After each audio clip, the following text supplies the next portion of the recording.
grabar esta sesión del 8 de noviembre, ¿ok? Ese es un material que vamos a empezar a buscar, a ver.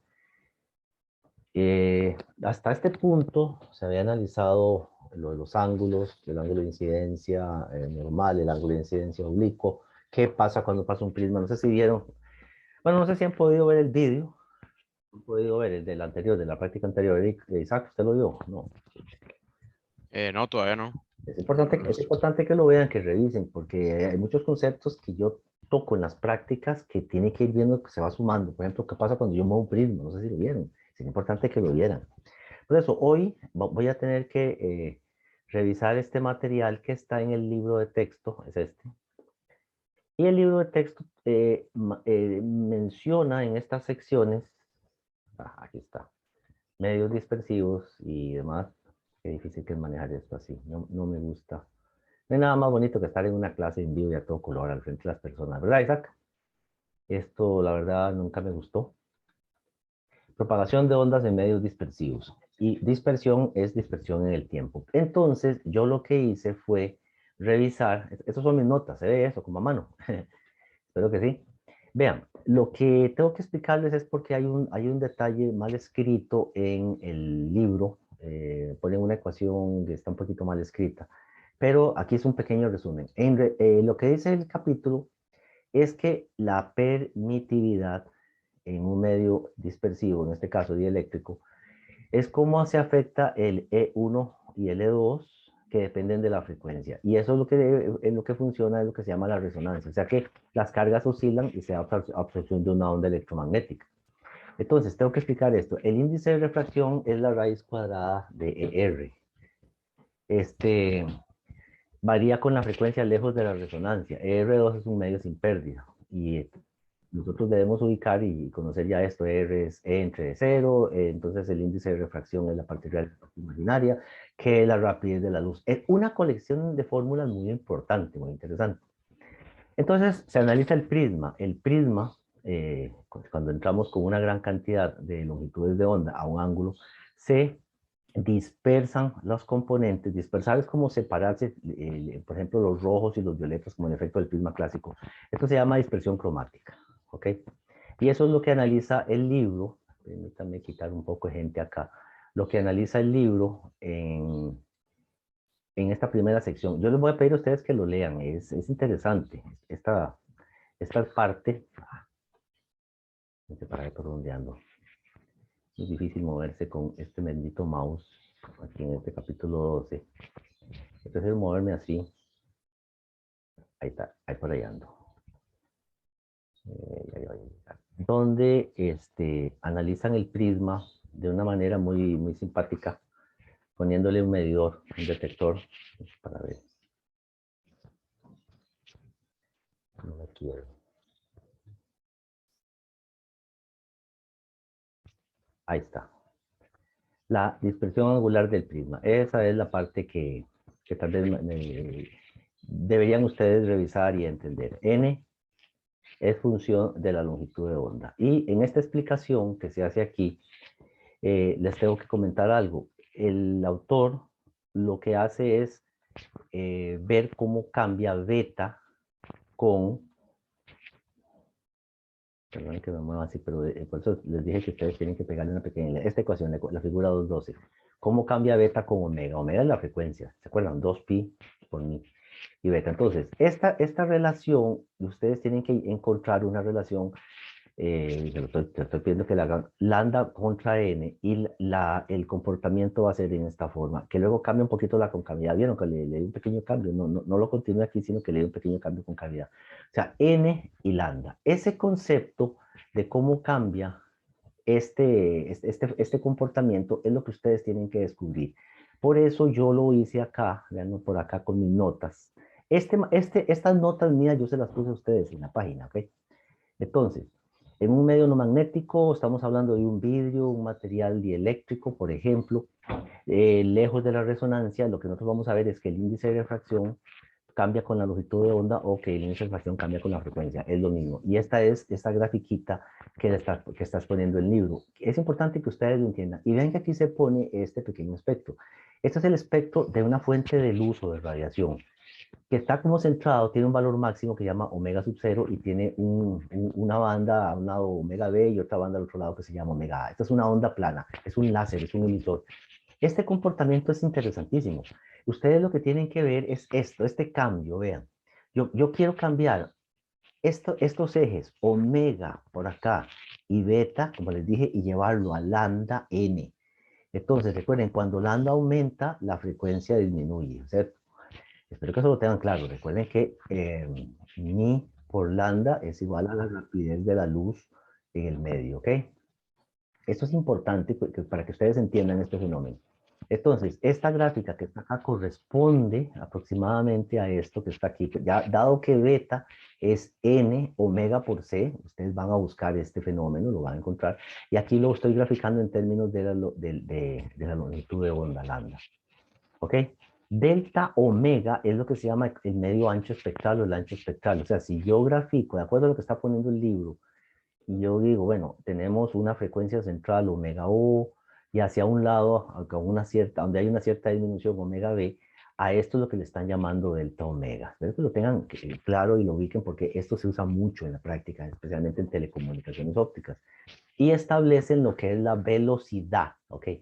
La velocidad de grupo, que se llama, que es la velocidad de fase del envolvente, y luego la velocidad de fase de la portadora. ¡Wow! Son dos conceptos diferentes que hay que tomar en cuenta, una portadora y una velocidad de grupo. Y ambas están descritas en esta forma, ¿ok? La velocidad de fase, la P viene del inglés phase, ¿se acuerdan? Fase.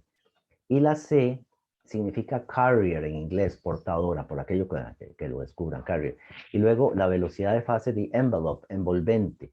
¿Por qué el envolvente? Porque cuando nosotros tenemos que transmitimos una onda, una frecuencia, omega A, otra onda, una frecuencia, digamos un poquitito más alta, omega B, otra onda, otra frecuencia intermedia, omega O, ellas se baten entre ellas mismas y se forma esta onda que está indicada, pero si verán, en el libro, vamos a ver si lo pego, acá, con esta figura, la figura 213, gráfica de magnitud del campo eléctrico como función de ondas que se propagan simultáneamente. Esto que yo les estoy presentando aquí es un resumen un poco más explicado, por eso digo leer. Tienen que leer, tienen que entenderlo. Aquí lo importante es qué es delta omega. Lo óptimo sería tener una fuente de luz o de radiación que prácticamente no tenga delta omega. Lo ven como lo estoy dibujando acá. Pero en la práctica comúnmente tienen cierto ensanchamiento ya de la composición de las longitudes de onda, los colores que vienen. ¿De acuerdo? Esa es una primera parte. Ahorita voy a, para dejar de compartir aquí, voy a compartir con ustedes, para ver. Ahorita me están viendo nada más solito, ¿verdad, Isaac? ¿O qué se está viendo? Sí, sí, no está proyectando nada. No estoy proyectando nada, ok, permítame nada más un momento. ¿Ahí están viendo algo? Sí, el PowerPoint. ¿Perdón? El PowerPoint, sí. Soy yo ahí sosteniendo algo, ¿no? ¿Cierto? Sí, Ah, vean lo que estoy sosteniendo, el famoso póster de Pink Floyd, que ahí lo tenemos en el laboratorio. Esto es lo que vamos a hacer en la práctica, ya ahorita. Que la luz blanca que entra en a un ángulo, la descomponemos en un prisma equilátero en las diferentes componentes, que serían los componentes, serían los componentes de colores. A eso es lo que vamos a ir. Pero antes yo quería explicar esto. Esto que estoy proyectando, ustedes lo tienen. Ya lo voy a ver en la charla, ya es la presentación de hoy. Estos espectros son tomados en el laboratorio con nuestros medidores de espectro. Esto es un LED blanco frío, un LED blanco cálido, un IRED, como de los controles remotos, un UVED, que se utilizan en terapia médica, un LED rojo, un láser de reunión. Vean la diferencia, no sé si se nota acá, espero que me digan, la diferencia entre este delta lambda y este delta lambda. Por eso uno dice, por eso uso láser, porque el delta lambda es más pequeñito, lo ven acá. ¿Se entiende, Isaac? Esa parte. Esto, la única forma de verlo es midiendo los espectros. Imagínense el espectro de un LED blanco tiene una forma extraña como esta. Entonces, entre más contenido de colores haya, pues puedo ver ciertos fenómenos. Por ejemplo, yo puedo usar un LED blanco para dispersar los colores. Lo que hacemos es como separarlos, extraer todos los contenidos de colores en posiciones diferentes en el espacio. Si yo tuviera, como en el caso de este láser rojo, solamente tengo prácticamente un color con una pequeña bandita, pues básicamente la dispersión sería solo ese color. Es un concepto que se usa mucho actualmente bueno, en mediciones, en medicina y demás, ¿ok? Entonces, muy importante, permítame volver a donde estaba. Esto lo explica el libro de texto en esta primera sección, ¿ok? Donde tenemos un cambio dependiente de beta, pero como les digo, traten de interpretar toda esta sección como n contra lambda, ¿ok? Porque si no, se les enreda un poco. Por eso yo les di este material adicional, este que tengo por acá, y que les va a servir para entenderlo, ¿ok? Esto es en una primera parte. La segunda parte que está acá, que tiene que ver con ya pulsos, okay, un ejemplo muy bien hecho, ensanchamiento de pulsos en medios dispersivos. ¿Qué es un ensanchamiento de pulsos? Voy a explicarlo ahorita con otro detalle. Aquí tengo una hoja en blanco, ¿cierto? Se ve algo blanco, ¿cierto, Isaac? Sí. Cuando hablamos de pulsos, les suena como sistemas digitales, ¿cierto? Entonces imagínense que tenemos esto, 1, 0, 1, 1, 0, ¿de acuerdo? Y esto es lo que vamos a transmitir a través de un medio dispersivo. Digamos en este caso, nuestro medio dispersivo, de campos eléctricos y magnéticos. O sea, obviamente no es una línea de transmisión, lo que estamos es transmitiendo en una guía de onda. Y una guía de onda, desde el principio, como lo habíamos comentado, es una fibra óptica o el aire, qué sé yo. Entonces, lo que va a pasar, vamos a meter esto de primero, ¿se entiende? Es como un trencito. O sea, yo voy a empezar a transmitir este primer bit, luego este que es un poquito más largo, y va para allá. Entonces, lo que va a pasar es la dispersión, es que algo se va a trazar con respecto a algo. Vamos a ver cómo lo interpretamos. Esto va a empezar a tener una dispersión de esta forma. Vean la explicación que les voy a dar. El resumen de cómo entender medios dispersivos. Lambda contra n en un medio dispersivo, un vidrio más o menos tiene este comportamiento, ¿de acuerdo? Entonces, estos unos y ceros son eléctricos, los vamos a poner en un diodo emisor de luz o en un diodo láser que tiene este espectro. Vamos a ver, una longitud de onda central, espero que se vea eso, Isaac. Tenemos una longitud de onda, llamémosla B, un poquito más grande, y una longitud de ondas A, más pequeñita, ¿se entiende? A todo esto le vamos a llamar de ahora en adelante delta lambda, como quien dice, toda esa composición de longitudes de onda que va desde B hasta A. Existe. No existe la fuente de luz monocromática, o sea que solamente tiene un color.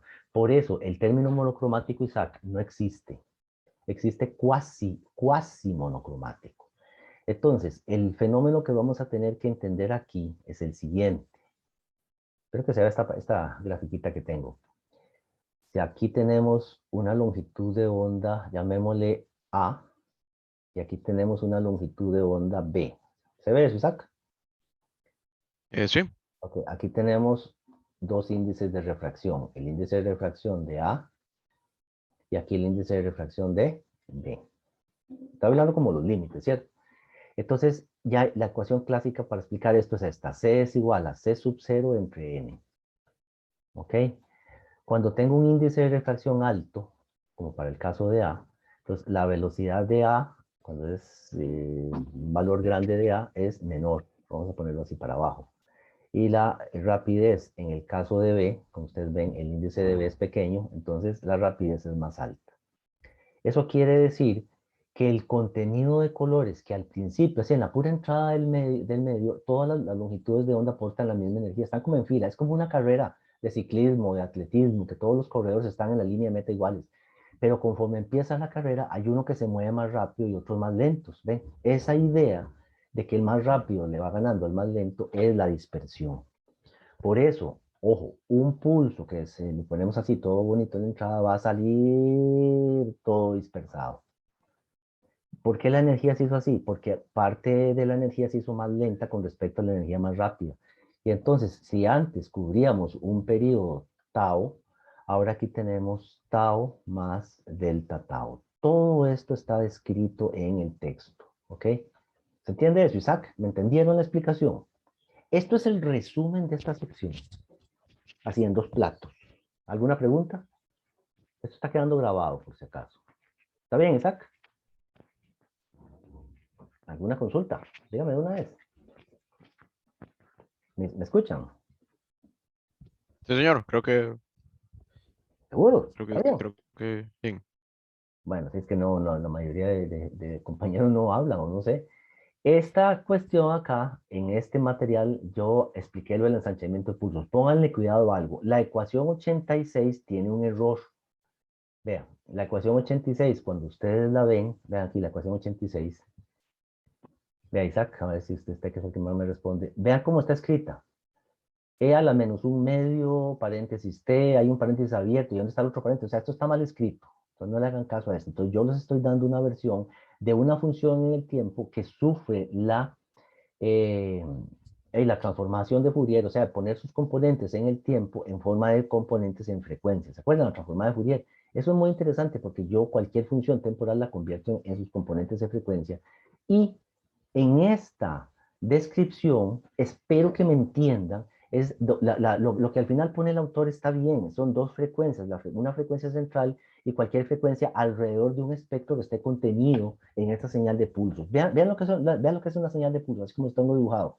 Por ejemplo, yo tengo un 1, hay una especie de oscilación, o sea, una portadora. Vamos a suponer que cuando es cero, la portadora o es muy débil o es muy chiquitita y está prácticamente, decimos que no existe. Cuando vuelven a haber pulsos, tengo una oscilación, la ven acá. Cuando es cero, no hay. Esta es una forma muy clara de interpretar lo que es una propagación de pulsos. Entonces, las respectivas frecuencias, vamos a ver, en este pulso yo tengo una frecuencia más o menos media o una un poquitillo más alta, lo ven así como lo estoy poniendo, y otra un poco más lenta. Las tres van y conviven juntas. Y aquí es donde entramos, que al tener diferentes frecuencias, vamos a tener diferentes longitudes de onda, si se quiere, entonces una es más lenta que la otra. Por eso los pulsos se retrasan, o sea, se dispersan en el tiempo. Esto que está aquí, espero que lo entiendan. Si alguien se va a perder, me avisa y yo se los paso. Es un pequeño resumen ejecutivo de toda esto que está aquí, porque el autor intentó poner la transformación de Fourier de un pulso gaussiano. Vamos a ver qué es un pulso gaussiano. Un pulso gaussiano es que tiene esta forma, que en el tiempo tiene un máximo que decae con una pancilla, algo así como e a la menos x al cuadrado. Bueno, si fuera esto x, es lo que se conoce como un pulso gaussiano. No se enreden mucho, es muy sencillo, es muy simple.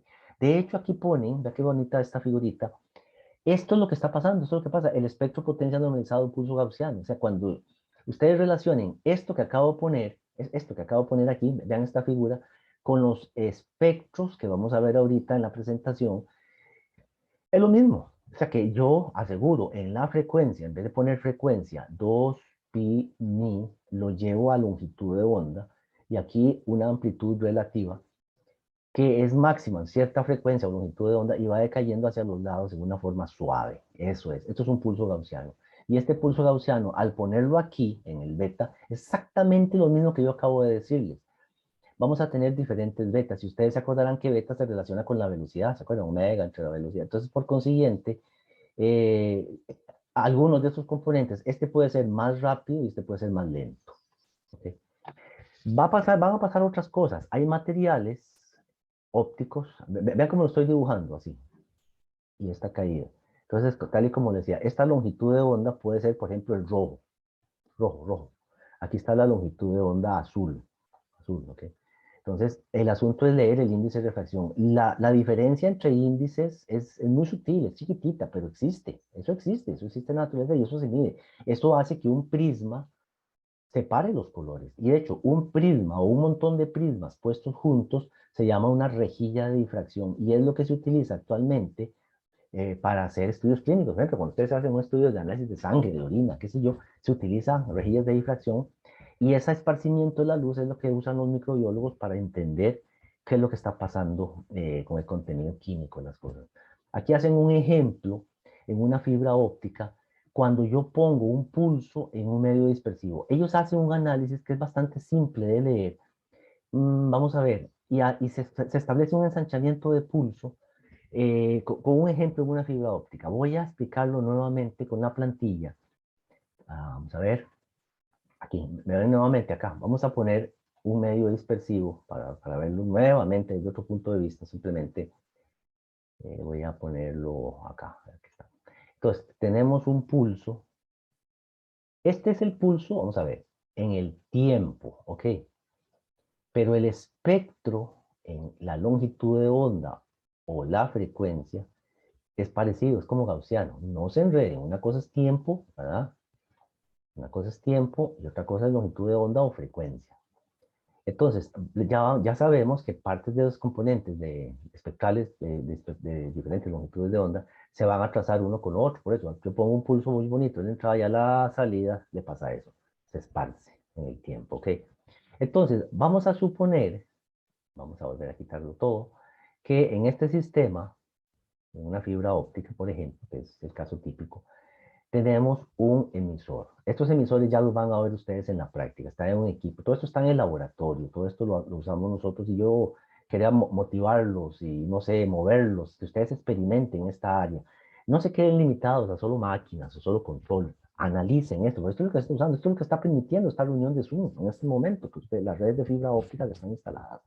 Aquí tenemos un diodo emisor de luz o un diodo láser, qué sé yo, que per se, ya hecho, buscado, que se tiene su espectro. O sea, eso yo no lo puedo cambiar. La única forma para hacerlo chiquitito, chiquitito, un poquito más pequeño, es irme a 5 Kelvin, o sea, y llegar a temperaturas criogénicas, pero eso no se puede hacer fácilmente, ¿ok? Por lo menos, entonces el ingeniero trabaja a temperatura ambiente, ¿cierto, Isaac? Temperatura ambiente. Entonces, al poner estos pulsos en el medio dispersivo, y detectarlo, voy a poner un fotodetector acá, sea un fotodetector, se llaman fotodiodos. Los invito a que profundicen un poco más con esto. Yo no sé si en electrónica 1, el profesor Orellana ve algo de fotodiodos o electrónica, yo comúnmente pues, lo cubro en otros cursos. Él ante una señal digital que yo pongo acá, él va a tener un tiempo de respuesta, llamamos un tiempo de subida, time rise, la R significa rise, en inglés rise significa subida. Entonces, el emisor va a tomar un tiempo a responder esta subida. Esto lo está pasando aquí al emisor. Esta es la señal electrónica, pues proviene muy bonita desde un equipo, un generador de señales. Y al pasar por la fibra óptica también va a añadir este tau, o este esparcimiento, debido a que los respectivos componentes de longitudes de onda se van a adelantar y atrasar mutuamente. O sea, los más rápidos se mueven de modo más rápido y se van a sumar. Entonces tenemos el tiempo de levantamiento del emisor, tenemos algo así como el tau o la dispersión en la fibra óptica y tenemos un tiempo de levantamiento en el detector que también cuando llega una señal así más o menos, el detector también se hace un poquillo más lento. Es un dispositivo electrónico. ¿Ok? Eso es lo que está pasando en este sistema. Y acá en el ejemplo, acá, aquí en mis notas yo no analicé en detalle este fenómeno del ensanchamiento, sino que hago ver el delta omega, que es muy importante, el delta omega, los respectivos componentes. Y aquí hay un ejemplo aquí, espérate, aquí el puro final está bajito, donde dice ejemplo 1211. Se tiene un enlace por fibra óptica con una dispersión de 20 picosegundos al cuadrado entre kilómetros. ¿Sí? ¿Por qué al cuadrado? ¿Por qué así esas unidades tan raras? Bueno, ustedes las van a descubrir cuando estudien. Pues ustedes ven aquí beta, ¿ok? Delta T son segundos multiplicado por segundo dividido entre distancia, por eso, distancia en metros, por eso son estas unidades. Tienen que leer esto, es bastante bonito, es puramente telecomunicaciones. Entonces tenemos un pulso de luz gaussiana entrado a una fibra óptica que tiene un ancho inicial de 10 picosegundos, o sea, podemos decir que este pulsito inicialmente de 10 picosegundos, porque era una velocidad digital que se estaba poniendo, hay una señal digital, tiene 10 picosegundos, cuando lo metemos a la fibra óptica va a tener este fenómeno, se va a ensanchar. ¿Por qué? Porque le vamos a sumar a los 10 picosegundos el efecto de la fibra óptica. De hecho, dice determinar el ancho del pulso en la salida de una fibra óptica que tenga 15 kilómetros de longitud. El ejemplo está completamente desarrollado, es muy sencillo, está aquí. De hecho, esto es los salmos, los evangelios, cuando trabajamos en fibras ópticas. Este delta tau es lo que introduce, por decirlo así, la fibra óptica, esos 30 picosegundos, es básicamente la ecuación que nos están dando. Entonces, yo lo que tengo es cuál es la salida del pulso después de atravesar la fibra óptica, que se hace más grande, es una suma cuadrática de los 10 al cuadrado. Esto es como una especie de promedio de señales que varían en forma periódica, y los 30 al cuadrado me da 32. O sea, inicialmente teníamos 10 picosegundos, pero a la hora de atravesar estos 15 kilómetros en fibra óptica, esto se abrió, se ensanchó a 32 picosegundos. Y esto, aunque ustedes no lo crean, se mide. Hay equipos para medir eso. Y ahí es donde los ingenieros en fibras ópticas trabajan y definen qué tan fácil o qué tan bien está trabajando, o más bien se está trabajando eficientemente un sistema. Aquí hablan de una cosa muy curiosa que se llama el envolvente y el silbido. Esto del silbido es curioso. Vamos a ver cómo lo puedo explicar. Porque es, como dice aquí, es un producto secundario. Es un efecto un poco extraño de interpretar, que viene a ser como la diferencia de lo que se conoce el retardo de grupo. Vamos a ver, ¿qué es el retardo de grupo? Nosotros tenemos varias frecuencias, desde la frecuencia más alta a la frecuencia más baja hasta una intermedia. Y cuando estas tres frecuencias, vamos a ver, ¿de dónde surgen estas tres frecuencias? En el espectro de un emisor tenemos, recuerden, omega B, omega A y omega cero, ¿ok? Omega cero es esta, la del medio. Omega B, digamos, es esta y omega A es esta. Ellas se suman, entran en una convolución, entonces tenemos esta envolvente, que van como brinquitos de conejo, y adentro hay una portadora modulada. Esa idea es que la velocidad de la envolvente es lo que se conoce como la velocidad de grupo, VG, la velocidad a la que se mueve la onda como tal. Y esta es la carrier, el portador, la frecuencia más alta, ¿ok? Que es generada por la frecuencia central de este entorno. Entonces aquí lo que se dice es que hay efectos de retardos de grupo que van a depender dependiendo del tipo de material. Y la clave está en esta pequeña frase que está aquí. La voy a subrayar aquí. Dice página, la ecuación 95. Retardo de grupo, función lineal de la frecuencia. Las frecuencias mayores llegarán en tiempos posteriores si beta 2 es positivo.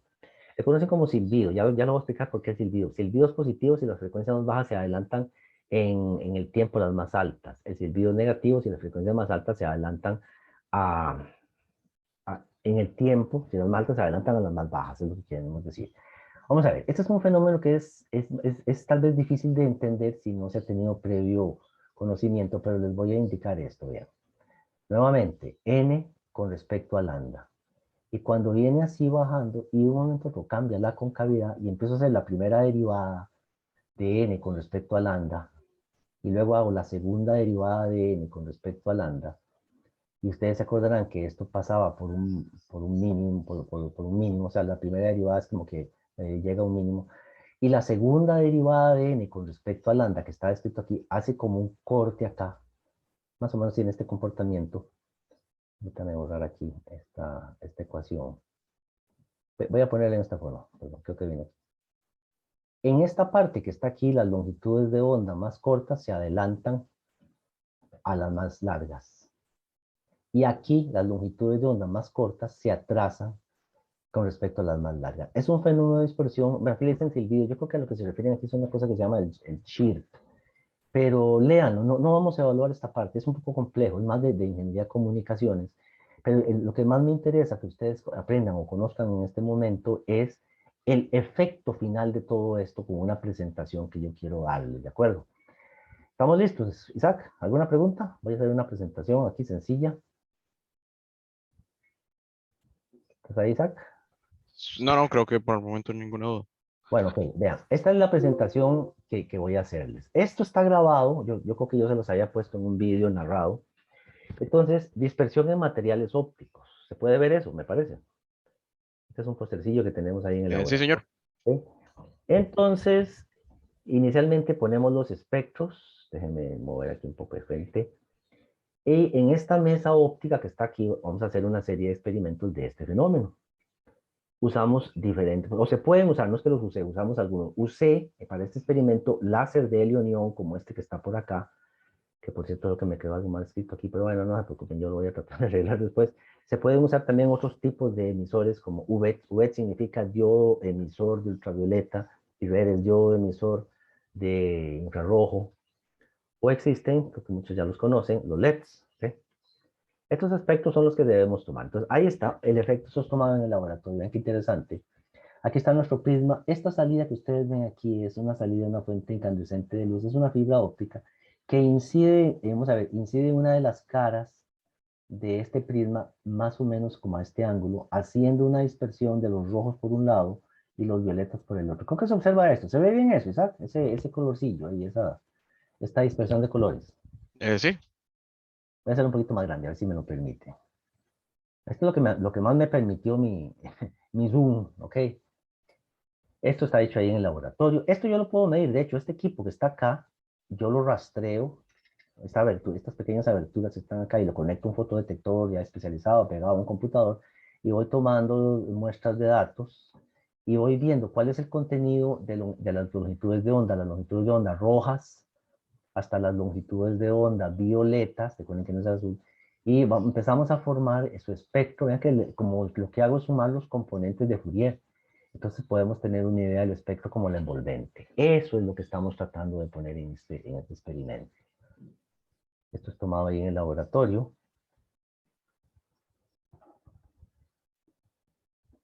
Es la misma foto. De hecho, esto yo se los entregué narrado en un vídeo adicional. Y es básicamente este fenómeno, que esto es arte, es del póster de Pink Floyd, ¿verdad? Que básicamente es el mismo efecto, los rojos por acá y los violetas por el otro lado. Esto es un efecto gráfico meramente. Aquí, esta es la mano de Dylan, nuestro asistente, sosteniendo una fuente luminiscente, son LED blancos. Y vean qué interesante, el espectro de colores, bueno, son 3 LEDs, 1, 2 y 3, se hacen como pequeñas manchillas ahí en el sistema, y lo que observamos aquí es como unas manchas curiosas, siempre con los contenidos de colores, ¿ok? Ok, esta es la parte final.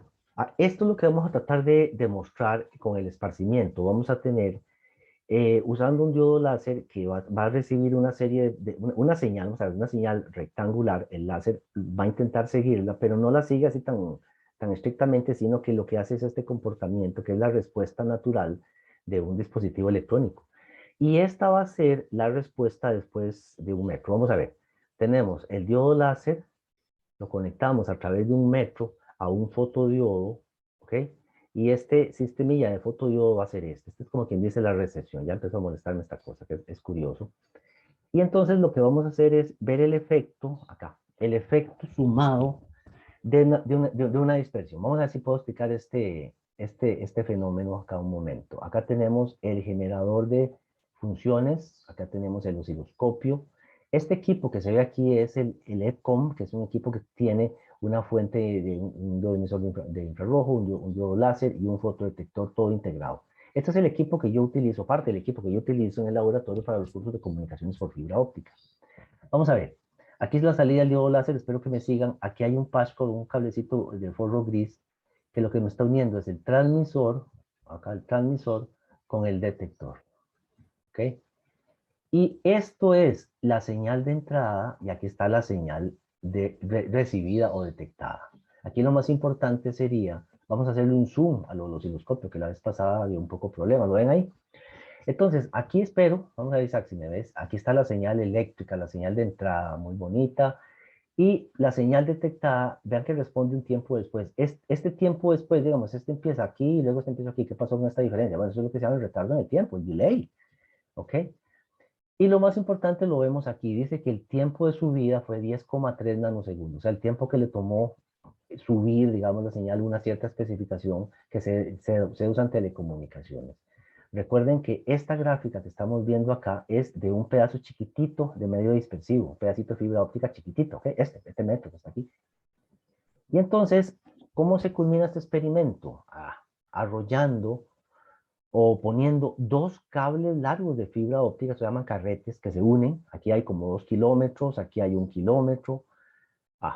Y siempre mantengo el pascorcillo de 1 metro de fibra óptica. Esto es lo que ocurre en la práctica, en la realidad, en la calle. Y ahora vamos a ver, vean acá que la señal se va a dispersar en el tiempo. Siempre lo que mantenemos la señal de entrada, o sea, todo esto se mantuvo, y ahora vamos a ver la señal recibida. Nada más como para referencia, recuerdan, era 10,3 nanosegundos con 1 metro, ¿ok? Y aquí notamos que es de 15,3 nanosegundos después de recorrer una distancia más grande. O sea, subió. ¿Tiene sentido? Sí, claro. Estamos atravesando pulsos a través de estos medios dispersivos. Estos son las fibras ópticas que tenemos acá. Dice que son 2 kilómetros, 2.271 kilómetros y este es 1.194 kilómetros. Esto lo hemos medido varias veces y es parte de las prácticas que hacemos en los cursos de comunicaciones por fibra óptica o transmisión por fibra óptica. Los estudiantes me ayudan a remedir esto constantemente y le vamos anotando diversas mediciones. No, la fibra óptica no se encoge ni se alarga, no, es fija, pero va a depender mucho de cómo se hace el experimento muchas veces para poder suponer las condiciones y poder tener un largo definido, digamos, de los carretes. Entonces, este es el efecto de la dispersión, este cambio, que con un pedazo cortito de material dispersivo era de 10.3 nanosegundos y con un tramo ya de 3 kilómetros unido, subió a 15.3 nanosegundos. Parece poquito, pero es más que suficiente para poder explicar estos conceptos. ¿Está bien? Entonces, esta práctica así tan sencilla como está, yo les voy a pedir que hagan como un pequeño reporte. Yo les hice una narración, quiero que ustedes lo analicen, simplemente traten de interpretar lo que ustedes ven ahí. Les voy a colocar en mediación virtual, creo que vamos a hacer un pequeño cambio. En la guía les había puesto para esta semana entregar tareas y demás, para que tengan tiempo, para que se vayan acomodando. Entonces voy a poner la entrega de trabajo y la tarea del capítulo 12, ¿no? Para el próximo lunes, o sea, para que tengan tiempo toda esta semana, para que se vayan eh, poniendo al día o leyendo. Entonces, no le hagan caso mucho a la guía. Nos poníamos las fechas, yo apenas hago el cambio en mediación virtual, yo les indico, entonces lo dejamos para el próximo lunes, una semana, ¿de acuerdo? Para que hagan la tarea, estudien este capítulo. Si alguien tiene alguna duda, me dice. Vamos a analizarlo de una forma muy simple. Aquí lo más bonito es cómo, cómo nosotros tenemos las respectivas análisis de medios dispersivos. ¿Qué dice ahí? Alguien me está poniendo algo en el chat. ¿Qué es? Jueves, ¿qué jueves, Eric? Jueves, la otra semana. No, la otra semana tiene que ser. O sea, lo que podía es, para que ustedes se pongan las pilas esta semana y lean, dejar una cuestión lunes y algo el jueves. Como siempre tenemos dos cosas, bueno, dos fechas diferentes. Entonces vamos a mover al lunes posiblemente la entrega de las prácticas. ¿Se acuerdan? Práctica 11 y práctica 12. La práctica 11 era lo de el interferómetro Fabry-Perot. Espero que lo hayan interpretado, por lo menos cómo interpretan ustedes ese experimento. Y esta pequeña demostración que ya ustedes la tienen. Luego, después del lunes vamos a dejar la tarea del capítulo 12. Bueno, entonces yo eso se lo voy a comunicar entonces, para que vayan estudiando esta semana. Ya el próximo jueves no vamos a tener clase, ya los voy a dejar más asincrónicos para que ustedes se sientan que van trabajando, ¿de acuerdo? Entonces, esta semana es para trabajar y ponerse al día. Voy a cerrar la transmisión. ¿Alguna pregunta? Isaac, pregunte algo, si no nos vamos. Todo interesante, profe. Muchas gracias. Espero que les sirva. Entonces voy a subirles todo esto que acabo de ver. Analicen mi descripción de ahora con la del vídeo que ya yo les coloqué. La misma es la narración de ese experimento y hacen un reporte. Y lo mismo del otro reporte. Entonces,